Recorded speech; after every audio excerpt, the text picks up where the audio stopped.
அவனை பார்த்து அந்த நொடி எதையும் சொல்ல முடியவில்லை. வார்த்தைகள் இருந்தும் அவை உதடுகளுக்கு வர மறுத்தன. ஒரு இனிய மௌனம் மட்டும் உள்ளுக்குள் நிறைந்தது. அவள் அன்றாடம் போலவே தான் வந்திருந்தாள். பஸ் நிறுத்தத்தில் நின்று கைப்பே சரி செய்தாள். காலை வெயிலில் சாலையை கடக்கும்போது கண்கள் தானாகவே ஒருபுறம் திரும்பின. அங்கே அவன். பெரிதாக எதுவும் மாறவில்லை. அதே நடையுடன், அதே சிரிப்பின் சாயல். ஆனாலும் அவனை பார்த்தவுடன் அவளுக்குள் எல்லாமே மாறியது. இதயம் திடீரென வேகமாக துடிக்கத் தொடங்கியது. மனம் காரணமில்லாமல் கனத்தது. எப்படி இருக்கிறான் என்று கேட்க நினைத்தாள். ஆனால் நாக்கு அசையவில்லை. என்ன பேசுவது என்ற குழப்பம் ஒரு நிமிடம் அவளை உறைய வைத்தது. அவன் அருகில் வந்தபோது அவள் பார்வையை தாழ்த்தி கொண்டாள். அவன் கண்களை சந்திக்க துணிச்சல் இல்லை. அவன் சாதாரணமாக சாப்பிட்டியா என்று கேட்டான். அந்த ஒரே வார்த்தை அவளுக்குள் பல நினைவுகளை எழுப்பியது. முன்பு பகிர்ந்த தேநீர், சாலையோர கடை, சிறு சண்டைகள், சின்ன சிரிப்புகள் எல்லாம் கண்முன் ஓடியது. ஆமா என்று மெதுவாக சொன்னாள். அதற்கு மேல் எதுவும் வரவில்லை. அவன் பேசிக்கொண்டே இருந்தான். வேலை, போக்குவரத்து, நாளைய திட்டம். அவள் தலை அசைத்தாள். ஆனால் மனம் அவன் குரலிலேயே தங்கியிருந்தது. அந்த சந்திப்பு நீண்டதாக இல்லை. அவன் கிளம்பினான், பார்த்துக்கோ என்று சொல்லி. அவள் சாலையோரம் நின்றபடி அவன் போகும் திசையை பார்த்தாள். வார்த்தைகள் சொல்லப்படவில்லை, உணர்வுகள் வெளிப்படவில்லை. ஆனால் அந்த மௌனத்துக்குள் ஒரு முழு காதல் வாழ்ந்து கொண்டிருந்தது. சாதாரண ஒரு நாளில் அசாதாரணமாக துடித்த ஒரு இதயம் போல. வெற்றி மற்றும் வனிதா காதல் கதையின் தொடக்கம் எந்த பெரிய சம்பவத்தாலும் இல்லை. ஒரு சாதாரண நாளில், ஒரு சாதாரண காலை நேரத்தில்தான். அவர்கள் இருவரும் ஒரே நாளில், ஒரே நேரத்தில் கல்லூரி வளாகத்துக்குள் காலடி வைத்தார்கள். புதிய இடம் என்ற தயக்கம், முகங்களில் ஓரளவு பதட்டம், மனதில் தெரியாத எதிர்பார்ப்பு, அந்த எல்லாவற்றையும் தாண்டி அவர்கள் பார்வைகள் முதன்முறையாக சந்தித்த அந்த நொடி மட்டும் விசித்திரமாக இருந்தது. இதற்கு முன்பே சந்தித்தவர்கள் போல, பல வருடங்களாக அறிந்தவர்கள் போல இருவருக்கும் உள்ளுக்குள் ஒரு நெருக்கம் பிறந்தது. வனிதா அவனை பார்த்தவுடன் இயல்பாக சிரித்தாள். வெற்றியும் காரணமில்லாமல் சிரிப்பை மறைக்க முடியாமல் நின்றான். வார்த்தைகள் தேவைப்படவில்லை. அந்த முதல் பார்வையே ஒரு உரையாடலாக மாறியது. அந்த நாளிலிருந்து அவர்களின் நாட்கள் மெதுவாக ஒன்றோடொன்று இணைந்தன.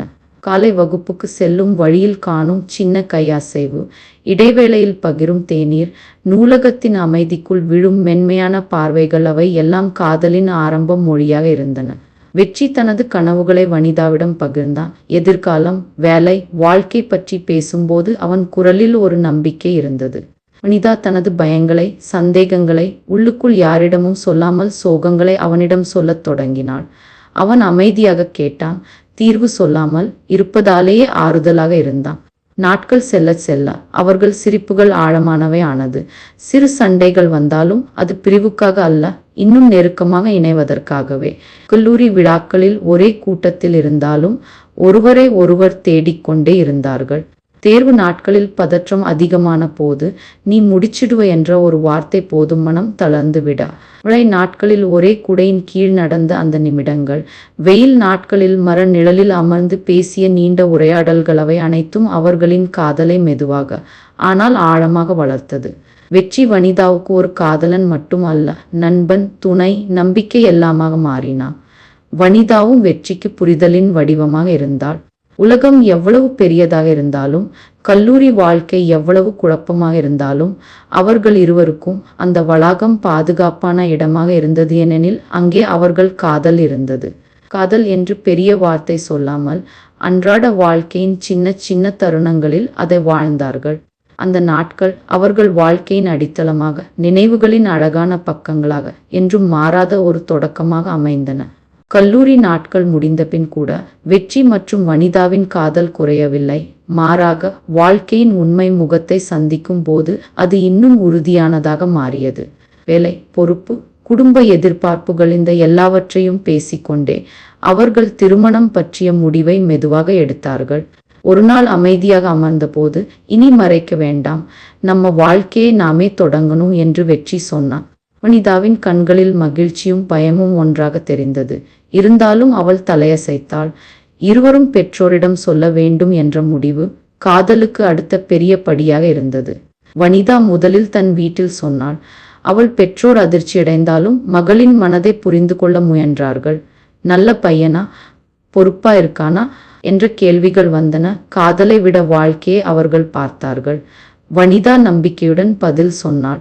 அந்த வீட்டில் முழு சம்மதம் இல்லாவிட்டாலும் கதவுகள் முற்றிலும் மூடப்படவில்லை. ஆனால் வெற்றியின் வீட்டில் சூழ்நிலை வேறாக இருந்தது. அவன் தன் பெற்றோரிடம் வனிதாவை பற்றி சொன்ன அந்த நொடி வீட்டின் காற்றை கனமாக மாறியது.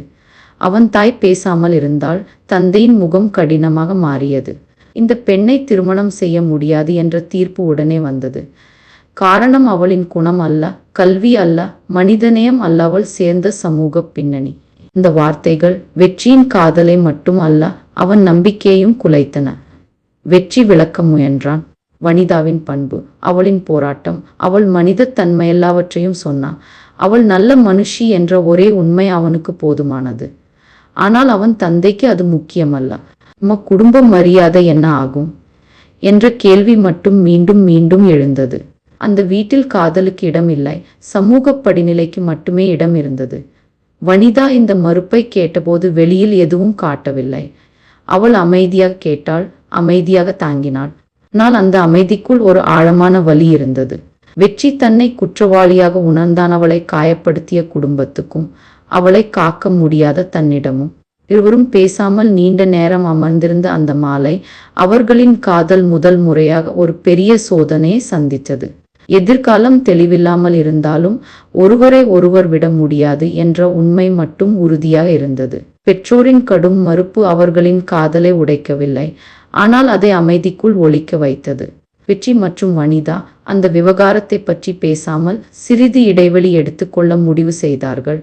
அது பிரிவு அல்ல, ஒரு தற்காலிக அமைதி. எதிர்காலம் பற்றி யாரும் பேசவில்லை.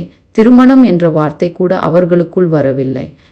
வீட்டிலும் அந்த விஷயம் மறுபடியும் எழவில்லை. வாழ்க்கை அப்படியே நகர வேண்டும் என்று இருவரும் தங்களை தாங்களே கட்டுப்படுத்தி கொண்டார்கள். வேலை வாழ்க்கை தொடங்கியதும் நாட்கள் புதிய ஒழுங்கில் ஓடின. காலை அலாரத்தின் சத்தம், பஸ் பயணம், அலுவலக கணினி திரை, இவை எல்லாம் அவர்களின் கவனத்தை வேறொரு திசைக்கு திருப்பின. வெற்றி பொறுப்பான ஊழியனாக மாறினான்.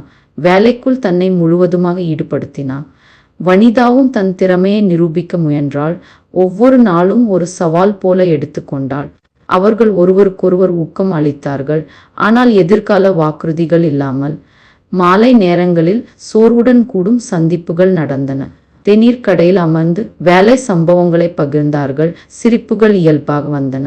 சின்ன சினிமா போகல், சாலையோர உணவு, திடீர் நடைபயணம், அன்றாட வாழ்க்கையின் எளிய மகிழ்ச்சிகளை அவர்கள் அனுபவித்தார்கள். அந்த தருணங்களில் பிரச்சனைகள் நினைவுக்கு வரவில்லை.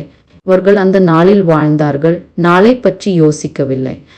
வீட்டில் இருவரும் தங்கள் கடமைகளை அமைதியாக செய்தார்கள். கேள்விகள் வந்தாலும் பதில்கள் பொதுவானவையாயிருந்தன. வேலை நன்றாக போகுது என்ற ஒரே வரியில் எல்லாம் முடிந்தது.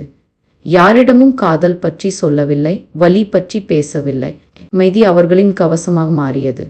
இந்த இடைவெளி அவர்களை பிரிக்கவில்லை, மாறாக வேறொரு விதத்தில் இணைத்தது.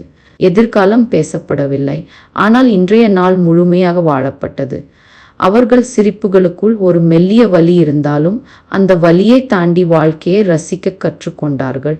காதல் ஓசையில்லாமல் தொடர்ந்தது. அன்றாட தருணங்களில், சாதாரண மகிழ்ச்சிகளில், சொல்லப்படாத உணர்வுகளுக்குள். வெற்றியின் வீட்டில் அமைதி நீண்ட நாட்கள் நிலைக்கவில்லை.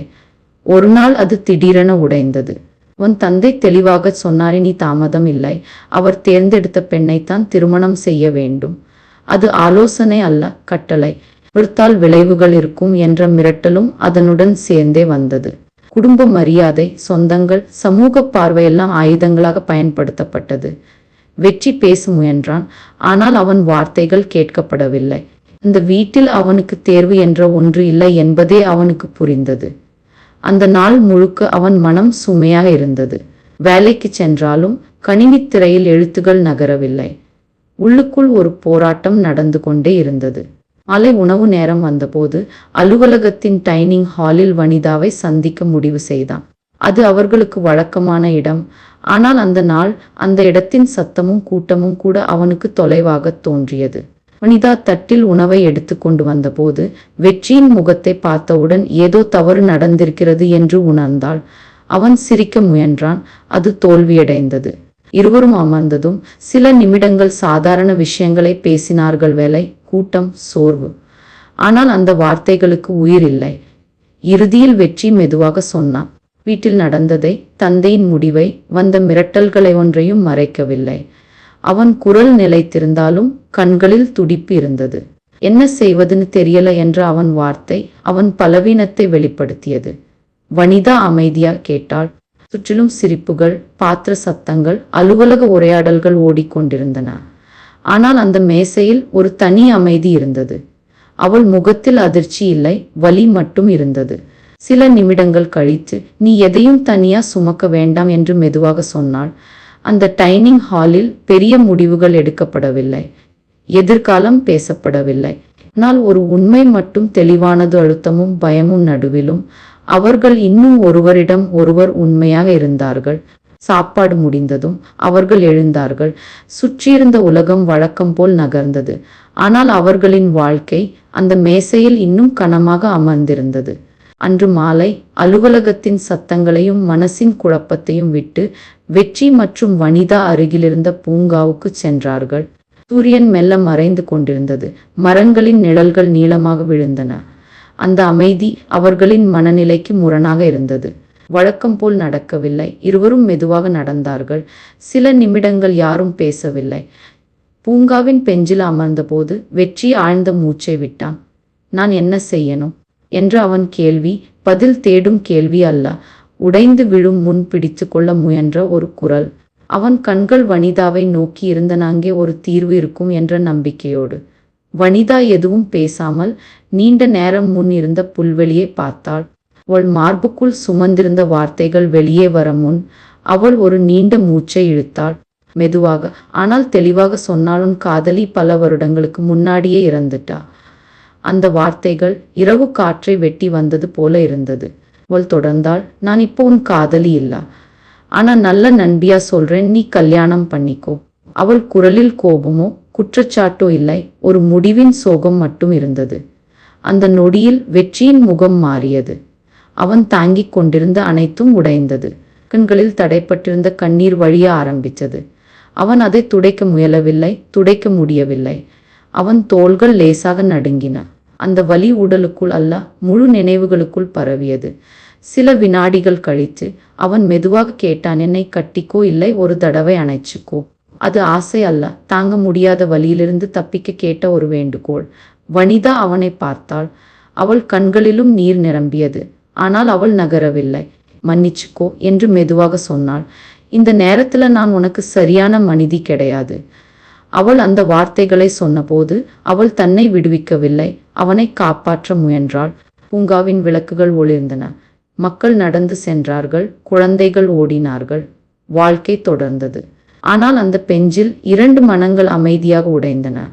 அவர்கள் எழுந்து சென்றார்கள், ஒருவரை ஒருவர் நேசித்தவர்களாக அல்ல, ஒருவரின் வலியை முழுமையாக புரிந்த 2 மனிதர்களாக. பூங்காவின் மங்கிய விளக்குகளுக்குள் வெற்றி கண்ணீருடன் தலைகுனிந்து அமர்ந்திருந்தான். வனிதா மெதுவாக அவன் அருகே நெருங்கினாள்.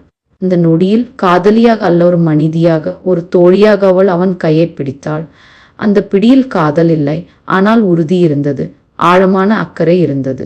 நீ பயப்பட வேண்டாம் என்று மென்மையாக சொன்னாள். நான் இனிமே உன் வாழ்க்கையில நல்ல மனிதியா, நல்ல நண்பியா பயணம் பண்ணுவேன். எப்போதும் உன்னோடவே இருப்பேன். அவள் வார்த்தைகள் அவன் சிதைந்த மனதுக்கு ஒரு சிறிய தாங்கலாக மாறினான். வெற்றி அவளை பார்த்தான், சொல்ல வார்த்தைகள் இல்லை. அவன் கண்ணீரின் நடுவில் அவள் கையின் வெப்பம் மட்டும் அவனை நிலைநிறுத்தியது. அந்த இரவு அவர்கள் அதிகம் பேசவில்லை, தேவையும் இல்லை. சில உறவுகள் விளக்கம் கேட்காது, இருப்பதாலேயே அர்த்தமாக இருக்கும். அவர்கள் அமைதியாக அந்த பூங்காவை விட்டு வெளியேறினார்கள். காதல் ஒரு வடிவத்தை இழந்திருந்தாலும் மனிதநேயம் இன்னொரு வடிவத்தை எடுத்திருந்தது. அடுத்த நாட்களில் வெற்றியின் வீட்டில் பரபரப்பு தொடங்கியது. அவன் தந்தை முடிவை செயலாக்கினார். திருமண ஏற்பாடுகள் வேகமாக நகர்ந்தன. ஜாதகம், சொந்தங்கள், பேச்சுகள் எல்லாம் அவனுடைய சம்மதம் கேட்காமல் நடந்தது. வீடு உற்சாகம் போல இருந்தாலும் வெற்றியின் உள்ளம் வெறுமையாயிருந்தது. வனிதா அவன் வாழ்க்கையில் தொடர்ந்தாளறிவுரை சொல்லும் தோழியாக, அமைதியாக கேட்கும் நபராக. அவள் எதிர்ப்போடு நிற்கவில்லை, அவள் அவனை தனியாகவும் விடவில்லை.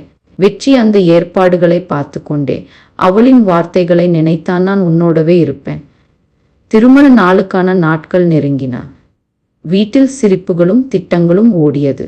ஆனால் அந்த சிரிப்புகளுக்கு நடுவில் ஒரு காதல் மௌனமாக விடை பெற்று கொண்டிருந்தது. வெற்றி அதை தடுக்கவில்லை, வனிதாவும் அதை மீண்டும் உயிர்ப்பிக்கவில்லை. வாழ்க்கை தன் வழியில் நகர்ந்தது, வலி, பொறுப்பு மற்றும் சொல்லப்படாத நன்றியுடன். காதலில் கனத்த இதயம் நட்பாக மாறி மலர்ந்தது. வாழ்க்கை தன் பாதையில் நகர்ந்தது.